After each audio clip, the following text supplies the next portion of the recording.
Good afternoon. I'm very excited to have Freida with me. Hi, Freida. Would you like to introduce yourself and tell us a little bit about yourself?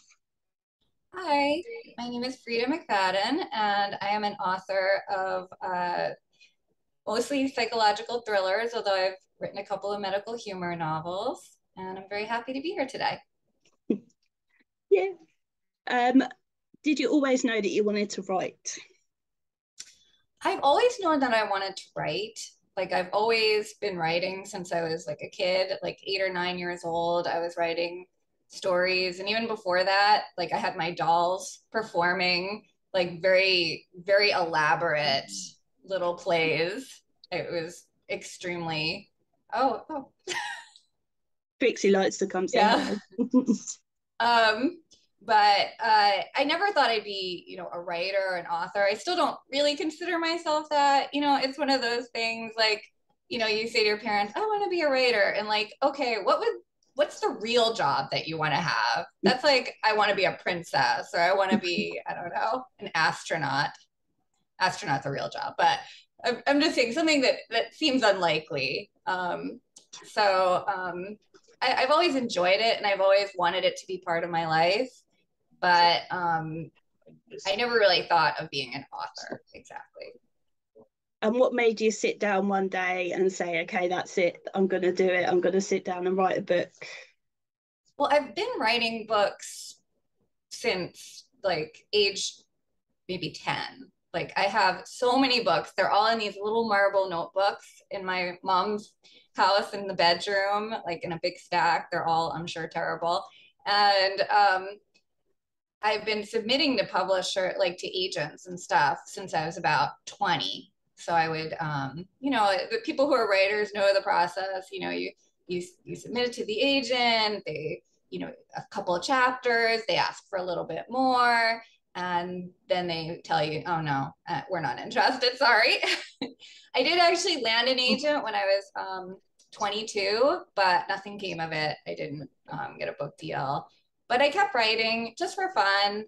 And, I'd sometimes publish it online, like some kind of fan fiction site, wherever.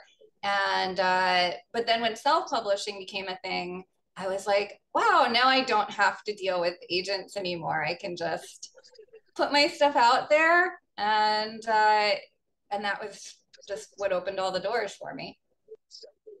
And why psychological fiction? What made you choose that? Was that accidental? Was that what you read or? Yeah, your dog is so cute. I'm like wanting my cat now, but she would never allow that. She would like it would be more likely to get my teenager to sit on my lap and let me stroke her than my cat. She Just just likes to jealous. be in the limelight, I think. I had to comment on that. But yeah, psychological fiction. I love reading it. I've always loved it ever since I could remember. Like when I was a teenager, I guess this isn't psychological fiction, but Lois Duncan was one of my favorites as a teenager. She wrote these kind of scary, more supernatural. Um, and when I read something I love, it inspires me. It makes me want to write. So I was, inspired by the things I wrote. And I still read a lot of psychological fiction, although I like to mix it up and read some other stuff. I think the last couple books I've read have not been thrillers. So. A lot of authors I talk to say that they can't read the genre that they're writing in case they accidentally pick up the author's voice. Is that something that you find to be a problem? That is definitely something I worry about a little bit. I happen to think I write a little different than a lot of psychological thriller writers. I think my stuff is kind of some people were like it's psychological thriller meets chick lit because I kind of have a sense of humor a little bit and I try to keep things light even when terrible things are happening. Not always, but it's what I try to do. And I haven't seen that many authors who write like that. So um, I think that's something that's unique that I do. So I don't worry about being like someone else, but I do love when I find an author that has a sense of humor too. So I'm always looking for that. Yeah, I must admit some of my favourite crime books are with that little bit of humour as well. I don't know why. Yeah. I think you gotta laugh in life, otherwise you go crazy. So Do you hide any secret jokes or Easter eggs in your books? so I'm a huge fan of The Simpsons, like the TV show. And when I say that, I mean season 1 through 9. Season 10 and on is like dead to me. So those are classic Simpsons. So I'll every couple books I'll put in a little Simpsons joke, and I'm just like hoping people will notice it and be like, "This is so cool! You put in this joke from The Simpsons." And usually nobody does notice, and even when I point it out, like they're like, "What? Oh no." I guess it was too long ago. And I'll also throw in stuff from some of my other favorite shows. Like you'll see sometimes things from like Seinfeld or some shows I really like, and just like paraphrase stuff. Like they're kind of in jokes that people, I hope, who love those shows that I love will get a smile out of. Well, hopefully, when I read the rest of your books, I'll spot the Seinfeld ones because I love Seinfeld and I've Oh, I seen love them that all, show. Great. lots. So I showed it to my older daughter recently, and she just didn't get it. And like she's like, it's not that good, mom. And I was like, it's so funny. The Bubble Boy. How could you not think the Bubble Boy is funny? But I think it was like a little dated, I guess. I don't yeah, know. Plus, I feel like, oh, there's just no hope for the youth of today. yeah, that could be it. That could be it. Seinfeld is awesome. It's the best. And I'm from New York, so it's especially like everything had so much meaning to me. And like Seinfeld, his parents are so much like my grandparents. It was like scary. Oh wow, that's that must have been fun. Yeah, I think there was something where they keep the air conditioner, like the house is like 1,000,000 degrees and they don't understand like it's hot in here, and they're like, really, it's hot? No, this is fine, and then they have dinner at like 3 in the afternoon or something, and then like, breakfast the night before. Yeah, Yeah, so that just like them. How do you choose character names? I actually published an article about this recently. I really want the names to be age appropriate, because if you have like some characters like 20 and her name is Mildred, you're just fighting a losing battle there. And in movies, it doesn't matter. In TV shows, it doesn't matter because you see what the person looks like.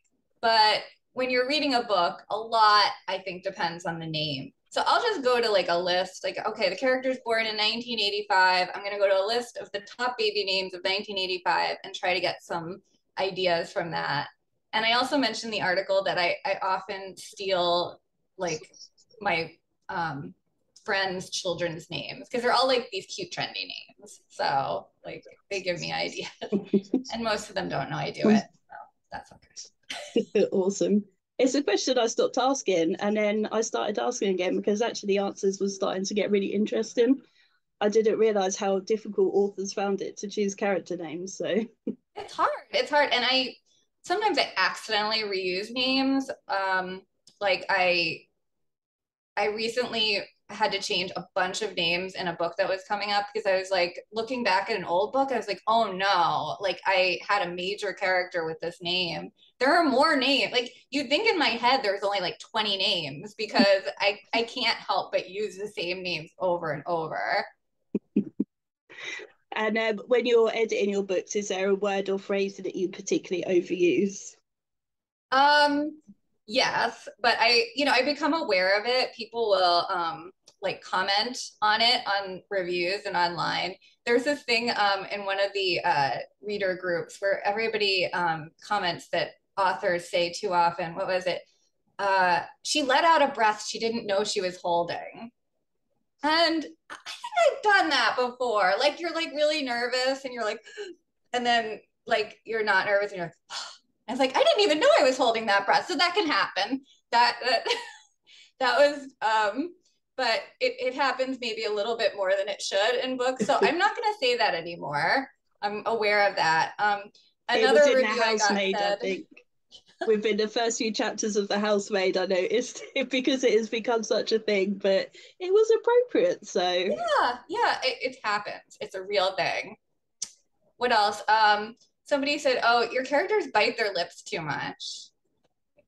But I do that all the time. Like I try not to because it makes your lips more chapped. So I'm like making a conscious effort to not do it in real life and also not do it in my writing.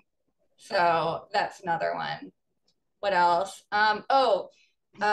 Eyebrows. Like somebody wrote in a review, Freida's characters have such expressive eyebrows. They're always furrowing their brow or raising their eyebrows or scrunching their, and I'm like, okay, no more, I get it. No more eyebrow stuff. I'm gonna stop. So I learn a lot from hearing this feedback. And who's your first reader for your books? Probably my mom.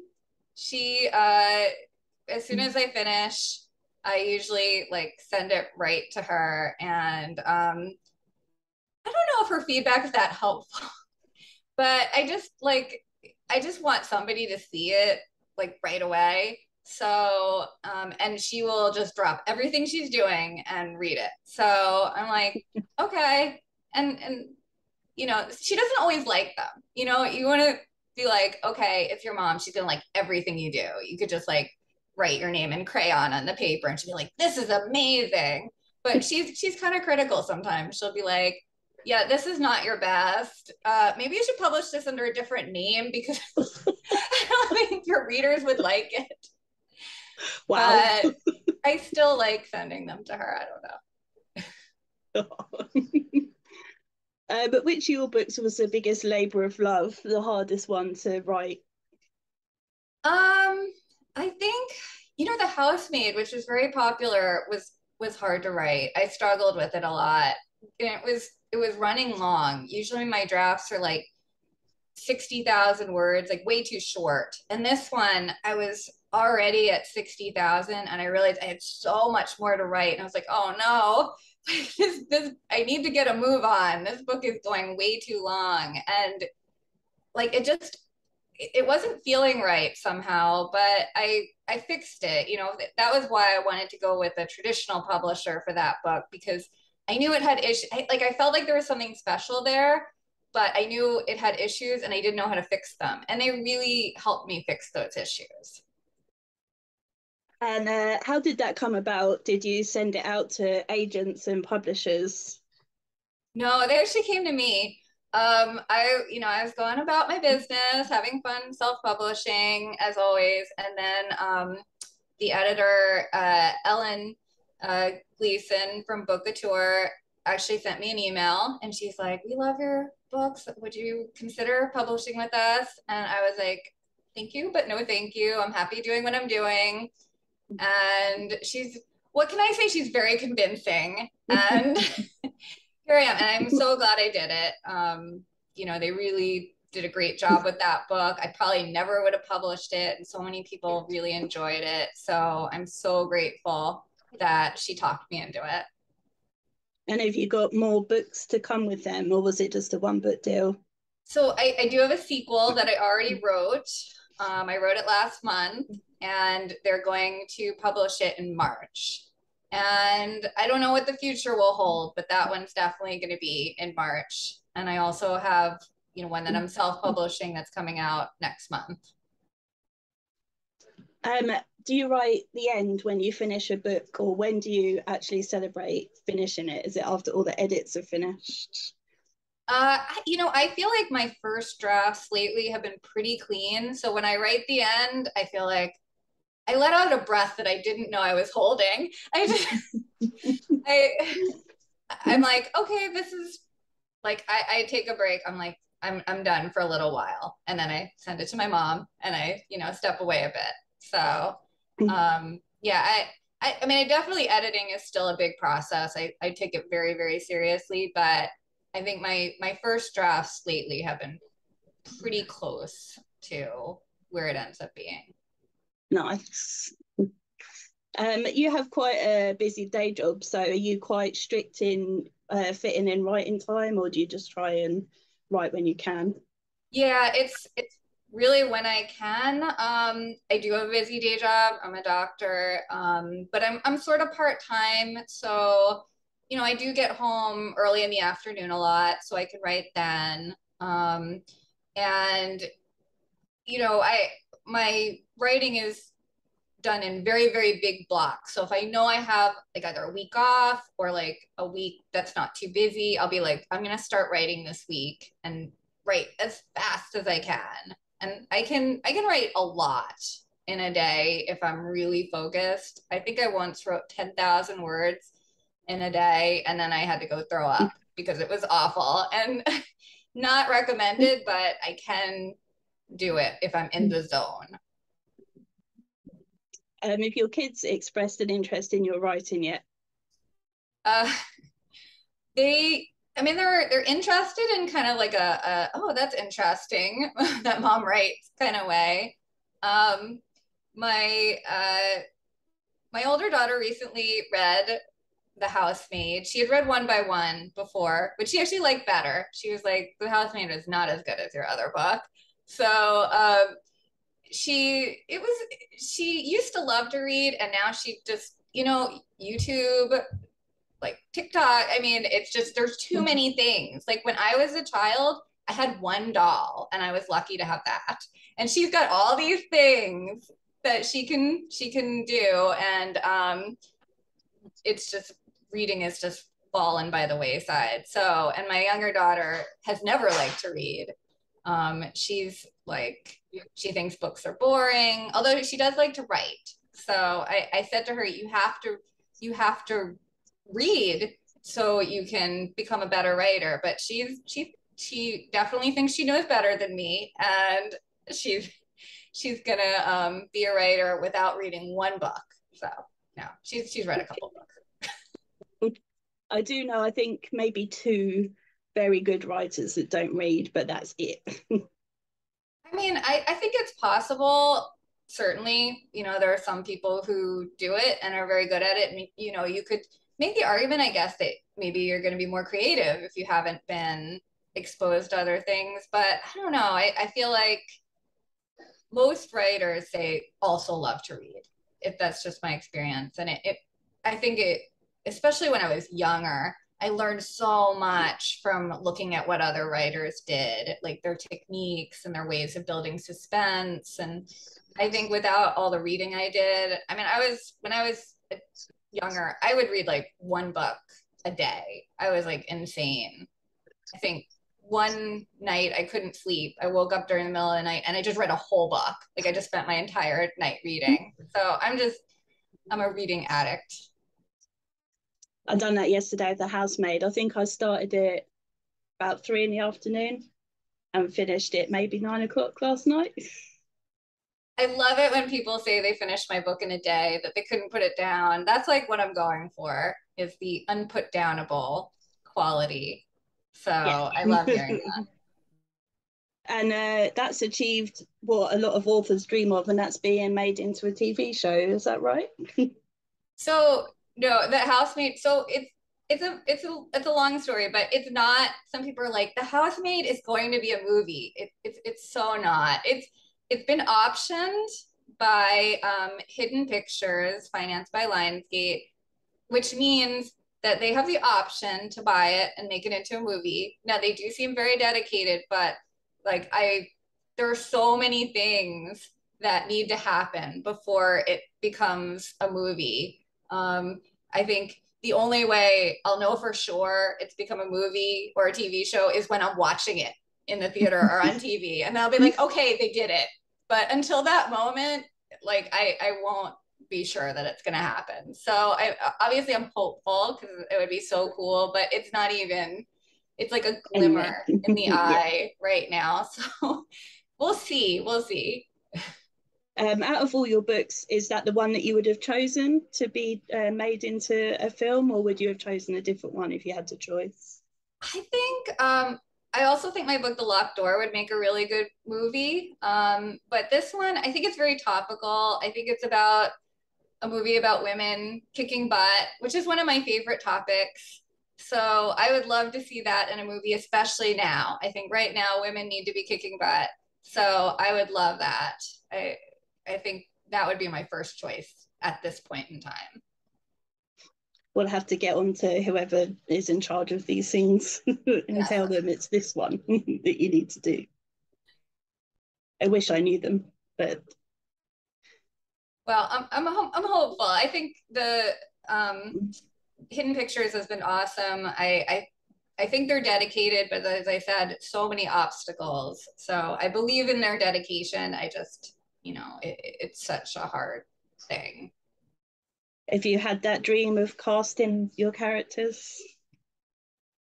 Oh, who would I make? Yeah. The different characters? Yeah, I had some ideas. I was posting this in my reader group that I wanted, and now I'm forgetting everyone's name. But Kristen Bell, did I make that name? Kristen Bell, right? To play Nina, and who did I want? I wanted the guy who plays Thor, Chris Hemsworth, to play Andy, because not because I think he'd necessarily be good in the role, but I like him a lot. And of course, any movie I would make, I would want him to be part of it in some way. Like, so, and some random hot Italian guy to play Enzo. So, but whoever they pick, I'm sure will be wonderful. I'm just like, I just want to know who it is. It would be just exciting to see it come to life. It would, yeah. It would make a brilliant film, actually. So, are you a visual writer? Do you picture your book as you write it, or do you just see the words and write them down? I think I'm more of a word person. Like, as I'm like walking around, like taking walks, I'm like doing dialogues in my head. Like, this person said this thing, this person said this thing. And a lot of time I can't picture anything. So I guess I'm a less visual person. Like, I don't know. And I think that's why I'm not as good at description, because I can't visualize anything. So like when I'm describing things, I'm like, oh, now I have to like think of what this person actually looks like, because I don't even know. So yeah, I'm the same. And some people find it really odd that you can't picture, but I can't either. When I read or when I write, I can't. It's not a picture, it's just the words come in. And yeah, people find that weird. yeah, I mean, it's just a different way of thinking. I think I'm better at picturing things in other people's books. Maybe, I don't know. But in my own, like everything, every person is just like an amorphous blob with like their face is just like like in the court thing where they blur out your face, like when it's a witness, nobody can see. So that's what everyone looks like. But some writers, particularly the biggest writers, like that, because then you're making up your own mind of what they look like and they're not telling you. I think some readers like to be able to, and that's what I tell myself. I'm like, oh, they like this, they want to be able to picture, because sometimes you're reading something and they describe the character and you don't like the description. Like, it'll be some guy and they describe him and it'll be like, and he has a ponytail, and you'll be like, ooh, I don't like guys with ponytails. And then it's just ruined. You just can't even go on. So yeah, totally. Yeah. You've spoke a couple of times about your readers group. You have a very dedicated bunch in there, and are you surprised by how multinational it is? Particularly, I think British. You've got quite a lot of British fans in there. Yeah, that's probably thank you to Book a Tour for giving me more British fans. I appreciate that. And the group has been amazing. I really enjoy interacting and telling stories. And so I recently posted a video. I don't know if you saw it, Donna, about it's a tour of my basement, because I live in this house and it is a very old house. It was made in about 1800, and it's one of those houses where we have one outlet per room, and we're lucky to have that. So, but it, the area we live in has really nice schools. Like that's a great school district. So we kind of had to take what we could get. So like if they said to us, you're not getting electricity and you have to go to an outhouse, like we'd just be like, okay, at least the schools are good. So we took it, but it's a very old house. And when you open doors, the doorknob comes off. So our basement is this, basically it's a dungeon. Like if you've seen like Silence of the Lambs, like it's a place where a murderer would put their victims to hide them. So my daughter told me that she hid this doll down in our basement. And we decided late at night we were going to take a flashlight and go down to the basement and find the doll. So the two of us went down there with the flashlight. And I was thinking that this was going to be so terrifying, cobwebs and then we find the doll and it's this like little thing this big. It's like a rubber doll. And I was like, are you kidding me? We went through all this and this is the doll. But she actually gave me this so this is the doll I thought we were going to find. And she gave me, this is in her room. So the scariest dolls obviously go in her room. This is Annabelle, a famous doll. And I think it was like $60 for this horrible thing. And it was bad enough like when we got it, and now she's like blacked out the eyes. So like this, she sleeps with us. So I just wanted everyone to know that. Okay. Oh, since you started writing, what's been your absolute highlight? What stood out for you as like, yes, this is what I wanted when I first started? There are just so many, but the thing I love most is getting emails from readers telling me that I inspired them in some way, that I inspired them to read again, that I inspired them to write. I get some emails from young people like in college or medical school saying, I want to be like you when I grow up, which makes me feel old a little bit. But it's also really nice to hear, like everyone wants that to be a role model for people. So I love that part of it. It makes my day whenever I get an email like that. Yeah, I can imagine. If you were able to spend a day with any author, dead or alive, who would you like to spend a day with? That's a funny question. Like you get to ask that like at interviews and stuff. Right off the bat, I kind of want to take dead people off the table, because just the idea of having like dinner with a zombie, like it would creep me out. Like, like it were like Shakespeare, like we probably wouldn't even understand each other. Doesn't speak like Old English or something like that. So let's keep it down to alive people.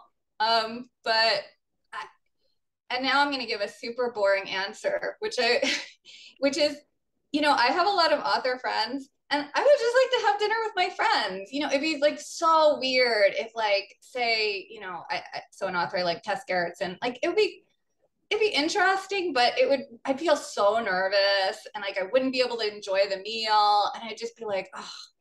So I'd love to just have dinner with one of my author friends, because we'd have fun, and we'd get something good to eat and something good to drink, and then we get ice cream after. So that would be my choice, not what most people say, but I met Tess Gerritsen this year, and I have my photo with her. Yeah, it was. Oh my gosh, I love her books. She's so amazing.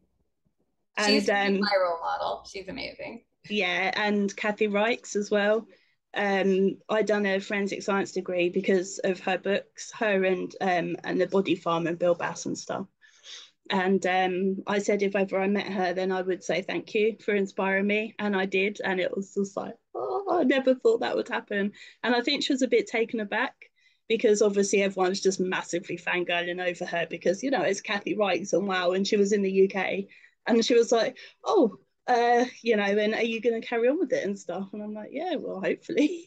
So yeah, that was really nice. But That's what I love.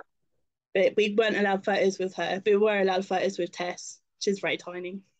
Really? Yeah. Somehow I imagined her just being giant. I don't know how. Yeah, and she's kind of Chinesey looking, which I was quite surprised by as well. I didn't realise that, you know, Tess Gerritsen's quite, you know, but yeah, she's very beautiful as well, but very tiny. Just as a random aside, yeah. So, I mean, for me, I think it'd be Stephen King because that's just a traditional answer, but you know, he's just a legend. So, Yeah, he's a legend. But I'd just be so nervous. Like I don't know. Like I haven't met many famous people. I've known a few famous people before they got famous, but I don't think I've met any famous people. So I think, I don't know, maybe if I started to do that, I would feel differently. I'd be like, no, meeting famous people is cool. Like I'll keep doing that. So like I'll let you know when I get to meet Chris Hemsworth, like how that goes. yeah, tell me if you could actually speak because, Yeah, yeah. that one would be okay. Actually, like we could have dinner together. That would be fine. If I met Chris Hemsworth, I think I'd just skip the dinner actually, like, nah. Yeah, exactly. Like I don't need this food. That's okay. Yeah. Yeah, it's fine. Yeah, Chris, don't worry, we're fine. We're good. I'll Yeah, give you a whatever you sandwich. want to do, it's fine. Yeah, exactly. If you're able to travel to any period of time, either forwards or backwards, where would you go? I don't know. That's a great question. I would probably go to the future. Um, but I would love to see like 100 years in the future, just to see like if everything was just like completely flooded. I'd just be curious about that. But I don't know. I think I'm kind of happy with living in this time period. I think, it's like, as I said, I love that, the self-publishing is a thing. It just like kind of all worked out for me. Like I feel like I'm a person who's, some people say I'm living in the wrong time period. I should have been born 30 years ago or 50 years ago. I think I'm right where I should be. So I feel good about that. Yeah, I think the future scares me as much as the past does, actually. So, Yeah. Yes, yeah. I think it would be really, and I love the movie Back to the Future. So it seems like it would be cool to time travel, but it also it shows me that, bad things could happen. Like, I do something and my parents wouldn't meet and I wouldn't even exist. So it seems like pretty likely that would happen. So Yeah. I'd probably avoid time travel. But Yeah, me too. Too scary. Do you have any pet hates? pet hates, oh, like pet peeves. Yeah, pet That peeves. makes, um, I so I have I would say my biggest pet peeve, and this is gonna I'm gonna try not to go on a rant about this. It's bathrooms. I get really mad over bathrooms. My kids will be like, "Are you talking about bathrooms again, Mom?" But so here's my thing. Like there are like an equal number of bathrooms for men and women, right? But we all know women have smaller bladders. And we know that women take their children to the bathroom, like all the little children. So the women's bathroom is like the children's bathroom and the women's bathroom. And we don't have urinals, which is good because I don't know what we do with them, but we don't have them. And so, like, if you go to a show, like I've been to shows or things where like you have an intermission and you go to the bathroom and there'll be a line like all over the place. Like there's no way to go to the bathroom. Whereas like men's, like there's no line at all. It makes me so mad. Like I go on these like long rants about it. And I was recently in the bath. I was recently at a restaurant and there were two bathrooms, a men's bathroom and a women's bathroom, but they were just one room. So there was no reason to call one a women's bathroom and one a men's bathroom. They could have just said, gender neutral, both of them. And of course, there's a line for the women's bathroom and one for the men's and none for the men's bathroom. So I just went into the men's one And the whole time I'm in there, I'm like waiting for somebody to knock on the door and be like, get out. Like, this is not your bathroom. And I was like ready, like with all my rants, but it didn't happen. I was allowed to use the bathroom without incident. But it does make me very angry when that happens. Totally 100% with you on that. It's ridiculous. I mean, yeah. And how have they not figured this out? You know, this has been going on for years. So please just double the women's. Seriously. Yes, I have seen some more. I was at a theater recently and I saw they had a women's bathroom and a gender neutral bathroom and no men's bathroom. So I thought that was like a step in the right direction. So I'm hopeful for the future. So, 10 years in the future, maybe this problem will be sorted out. Oh, yeah, I hope so. Because there's nothing worse, is there? Especially when you're busting and then you see the queue and you're just like, oh. I mean, I almost didn't get back in time for the second act of Wicked because of this. So it really makes me mad.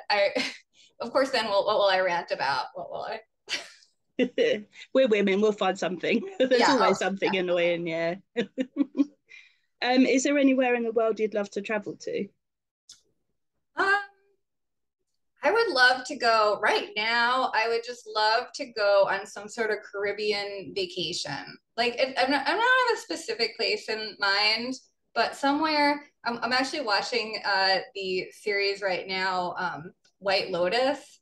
And even though obviously, I don't know if you've seen it, but everything happening is horrible, but it looks like a really nice place. It's like Hawaii. I'm like, that looks awesome, except for like all the horrible things everyone's doing to each other. But the place, the resort looks lovely. And I've never been on a trip like that. Every trip has been, okay, we're going to go to, France and we're going to see 20 different churches today. And then tomorrow we're going to do, and I was like, this is not fun. So I just want to have a vacation where I just lie on a beach and drink my drink and that's it. Nobody talks to me. I'm just reading and drinking my drink, and that's it. What's the best read or best few reads you've had so far this year? Like book-wise? Yeah. Let's see. Well, right now I'm reading a book that I'm actually really enjoying called Pachinko. Have you heard of it? Vaguely, I think. Yeah, it's about Japan/Korea in the early 20th century. And it's really interesting. It's not the kind of thing I would usually read. As I said, I usually read thrillers, but I'm actually very much enjoying it. It's written in a very simple way. And I like reading about people who are doing well at being hard workers and making the best of life. And I just, so far, I'm really enjoying it. And before that, I read Tess Gerritsen's new book, which was also awesome, which I knew it would be, of course. Of course, yeah, I've got that to read. I'm a bit behind because, it's my good. TBR is crazy, just insane. Yes, I'm sure.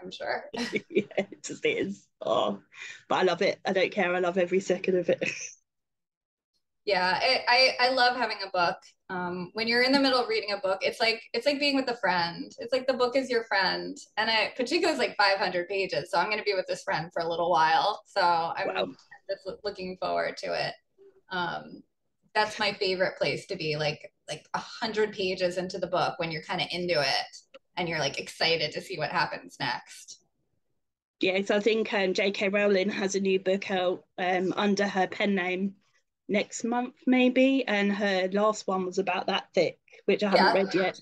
She always gives you a lot for a big bang for your buck, so I appreciate that she does that. And she's amazing. Like, I would not think that I could read 200 pages of a Quidditch game and enjoy it, and somehow, like, I do. I'm like, this is phenomenal. How does she do this? I know. And people that haven't read it and stuff, you just can't explain it. It's like, you have to read it. Like, it's not a kid's book. It just isn't. Like, the whole series gets really dark. So yeah, it's very dark. It's just it's not the kind of thing I would think I would like. Like, if somebody said, you're gonna really enjoy this series about a boy witch who goes to witch school and plays a game like called Quidditch and his little friends. Like, I'd be like, no, come on, that's ridiculous. Because isn't it classed as high fantasy or something? And you know, if someone said to me, you know, one of your favorite books ever would be high fantasy, but don't be crazy. Yeah, like, I like crime, but yeah.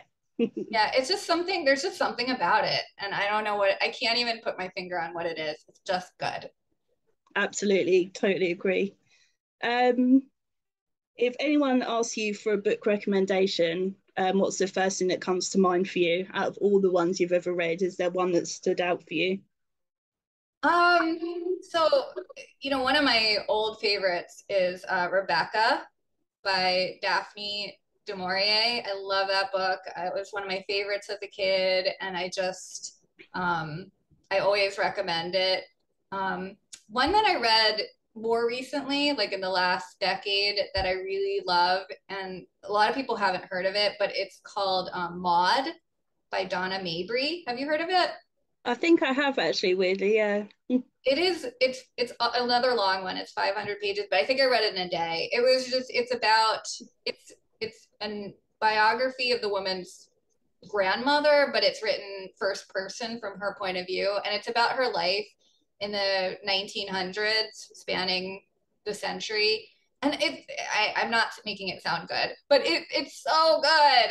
And it's just like about, being a woman, like in the early part of the 20th century, and like what she had to do to survive. And it was, I think at the time I read it, it was like number one or number two on Amazon. And it was one of those books like, oh yeah, I could see why this is doing so well. It was just so good. And I recommend it to everyone. It's a beautiful book. It's very sad though. So you have to be ready for that. If you read Where the Crawdads Sing? I have not. It's a beautiful book. It's beautifully written, a little too beautiful for me. I like books that are written kind of for young adults, but actually for adults, like that kind of simple writing. And like books that are more like a poem, which I think is kind of what that is. It's not how my brain works. Plus, I'm usually reading while my kids are watching TV and there's like 20 things going on in the background. So if it isn't written in a simple way, it's just I'm reading the same sentence over and over again. So see, normally I'm the same, and I loved it. I absolutely loved it. And normally, like all that floaty, fancy language and stuff, I'm like, oh, but I found it beautiful and I loved it. But I know a lot of people haven't. But yeah, I'm sure it's an amazing book. I'm gonna try it someday, maybe when the kids are moved out. Well, I mean, you've got the film, so you could watch the film, and then if you don't like the story, then there's no point. That's true. Yeah. Well, I don't think I have any more questions for you, unless you think there's anything specifically I haven't asked you that you want to tell us about. Nothing you haven't asked me, but I just wanted to point out one thing. There's this kind of running joke in my reader group about Freida puts a lot of snowflake necklaces in her books. So I wore my snowflake necklace. Just so you know, like what I was looking at when I thought of this, when I put in the book. You can't see it very well, but it is a snowflake. And I didn't murder anyone to get it. Like it wasn't used to strangle me at any point. It's just a necklace that I like. Okay, that's good to know. So you said you've got your next self-published book out in September, then your next book tour one next March, and then do you know what you're doing after that? I actually may have a book between those two, first of all. Wow. And I'll probably do a release in June if all goes to plan. But I do have another book that is ready to go-ish with some editing. So, or I might write something between then and now that I like even better, and that one will get pushed off. So the future is very unclear. So we'll see. But there will definitely be one. Definitely have my release, Never Lie, September 19th, and then I forget when in March, but the second half of March will be the Housemaid sequel. Yeah, I'm sure we'll find out anyway. Book tour are quite good. Oh yeah, yes. Yeah. It will be on NetGalley, I'm sure. Ah, yes, No, fabulous. Even better. Okay, so before we go, would you just like to tell everyone where they can buy your books from and where they can find about more about you if they would like to? So, you know, I'm very heavy on Amazon. You can always go to my Amazon page and follow me there. If you follow me anytime a new book comes up for pre-order or release, you'll find out about it. And now my books are going to be in bookstores more. Grand Central has taken over the paperback version for The Housemaid, so that's going to be distributed. It's going to be in Target, it's going to be in Walmart, Barnes and Noble. So hopefully, you know, in the next couple of months, you'll be seeing my books a lot more on the street.